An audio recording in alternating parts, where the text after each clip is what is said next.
Hey guys, what's up? Welcome back to my channel. Today I'm going to be showing you guys the best settings for Discord on low-end PCs. So without further ado, let's get right into it.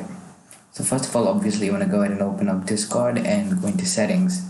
So once you do that, you want to go scroll down and go to voice and video. Here all of this stuff doesn't matter, but what you want to do is make sure noise suppression is off. That does suppress a little bit of background noise coming from your mic, but it does do that at the cost of some performance. So if you really want high FPS in games when this card is in the background, you might want to turn this off. Next, the video codecs, leave it on open H.264, leave that on, and make sure to disable hardware acceleration. This tends to cause a lot of FPS drops.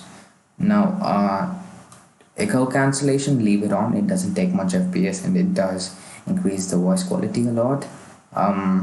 You can leave automatic gain control on as well. Here you can turn this off or on. This is personal preference.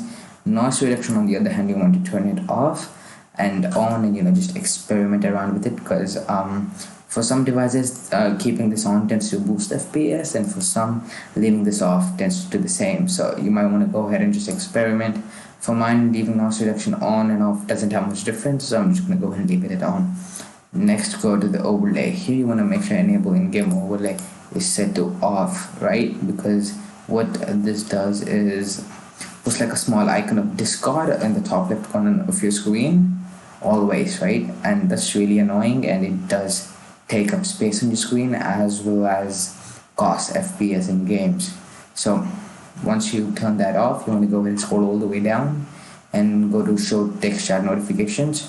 Make sure this is off as well. If you're in game, the notifications can annoy you, and they will also, as always, come at the cost of performance. So next, let's go over to notifications. You can leave all of these at on, and all of this stuff, it doesn't really matter. Let's go over to game activity. Here, display current running game, you can leave it on. It doesn't actually cost much FPS. Some people actually tend to leave it off. They think it costs you a lot of FPS for some reason, but it doesn't really do that. Next, what you can go is go down to Windows settings and make sure this is turned off. Open Discord at startup, make sure this is off. What this does is disables, okay, one second. So when you turn this on, what this does is every time your system reboots or launches, Discord is going to open. So what that does is takes up a lot of CPU and RAM, and if you forget to go to the corner over here and turn it off, it can also consume a lot of computer resources in the background, and that might cost you lots of FPS. So just leave that off, and hitting X will make the Discord go back to the tray, right? There's this option right here. You can leave it on or off, it doesn't really matter. If this is on, however, make sure after you finish using Discord, you go ahead and quit Discord right like this, right? So anyway, let's go back here. And one last thing, when you go to streamer mode, if you guys are going to be recording or playing games, etc. on stream or recording, make sure all of this is turned on, okay? This doesn't really cost you much FPS, but it does make the experience a little bit better.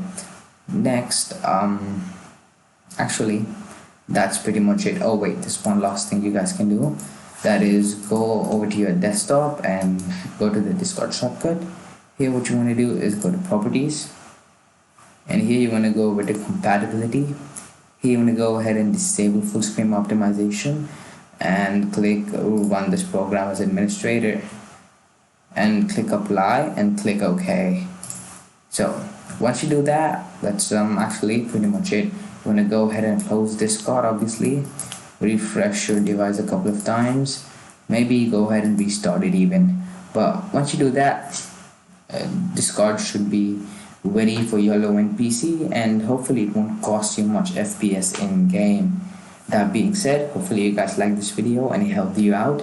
If it did, please go ahead and like, comment, and subscribe, and I'll see you guys in the next one. Peace.